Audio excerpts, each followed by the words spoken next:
தெஹிவளை கல்கிசை பகுதியின் சுகாதார அதிகாரி ஒருவர் மீது துப்பாக்கி பிரயோக முயற்சியொன்று இன்றைய தினம் இடம்பெற்றுள்ளது. தெஹிவளை STS ஜெயசிங்கம் மைதானத்திற்கு அருகில் இந்த சம்பவம் இடம்பெற்றுள்ளது. மோட்டார் சைக்கிளில் வந்த இருவர் துப்பாக்கி பிரயோகம் மேற்கொள்ள முயற்சித்துள்ளனர். குறித்த வேளையில் துப்பாக்கி சுடாததால் அந்த முயற்சி தோல்வியடைந்துள்ளது. சம்பவத்தில் எவருக்கும் காயங்கள் ஏற்படவில்லை. மேலும் துப்பாக்கிச்சூடு முயற்சிக்கான காரணம் தெளிவாக தெரியவில்லை. சந்தேக நபரை அடையாளம் காண அப்பகுதியில் உள்ள CCTV காட்சிகளை ஆய்வு செய்து வருகின்றனர். மோட்டார் சைக்கிளில் வந்த 2 தாக்குதல்தாரர்கள் சம்பவ இடத்திலிருந்து தப்பியோடியதாக தெரிவித்த தெஹிவளை போலீசார் மேலதிக விசாரணைகளை முன்னெடுத்து வருகின்றனர்.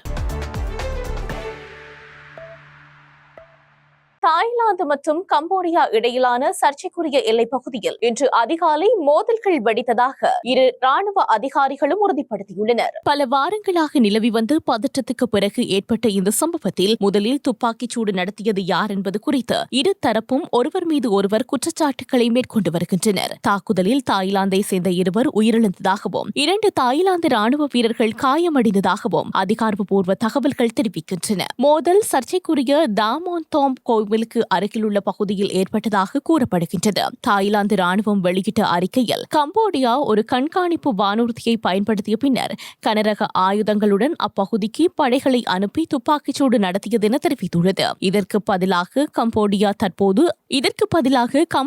தற்போது அமைச்சின் செய்தி தொடர்பாளர் தாய்லாந்து படைகளின் தூண்டுதலற்ற அத்துமீறலை எதிர்த்து தற்காப்புக்காக மட்டுமே பதிலடி கொடுக்கப்பட்டது என கூறினார். இந்த பதற்றமான சூழ்நிலையை மேலும் தீவிரமாக்கும் வகையில் நேற்றைய தினம் தாய்லாந்து பாங்காக்கில் உள்ள கம்போடியா தூதுவரை வெளியேற்றுவதாக அறிவித்தது. இதற்கு முந்தைய வாரம் சர்ச்சைக்குரிய பகுதியில் தாய்லாந்து ராணுவ வீரர் ஒருவரும் கன்னிவழியால் ஒரு காலை இழந்த சம்பவம் நடைபெற்றது. தற்போதைய நிலைமை தொடர்பாக சர்வதேச சமூகத்தில் கவலை அதிகரித்து வரும் நிலையில் அமைதியை பின்பற்றி கலந்துரையாடல் மூலம் தீர்வு காண வேண்டிய அவசியம் மேலும் வலியுறுத்தப்படுகிறது.